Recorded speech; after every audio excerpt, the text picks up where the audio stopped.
আমরা ভেবেছিলাম 5ই আগস্টের আগে যেভাবে সাংবাদিক নিপীড়ন, নির্যাতন, হত্যা, গুম খুন চলেছিল তা বোধহয় এই 5ই আগস্টের পরেই শেষ হয়ে যাবে।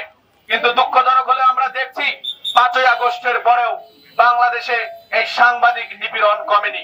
আমরা মনে করছি যে ফ্যাসিজম আমরা বিদায় করেছি, যে ফ্যাসিস্টদের আমরা বিদায় করেছি, শুধু তারাই বিতাড়িত হয়েছে, কিন্তু তাদের সংস্কৃতি আর কালচার এখন পর্যন্ত বাংলাদেশ থেকে বিতাড়িত হয়নি।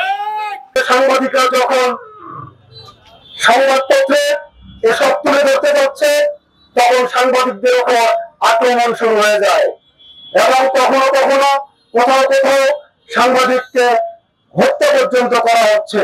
যা বলি হয়েছে আমাদের এক ভাই সাংবাদিক তহিন।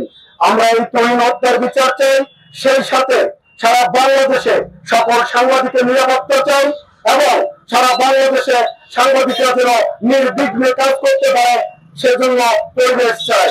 সরকার আসলে পরে আমরা দেখে নেব, তাদের সব কথায় আমরা কোনো পরোয়া করি না।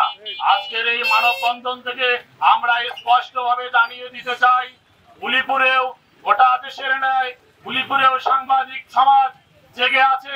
সাহসী সাংবাদিকতারা কথা আর করবে না সাংবাদিকেরা, তখন সমাজ অন্ধকারের দিকে ধাবিত হবে। আমি মনে করি সাংবাদিক শুধু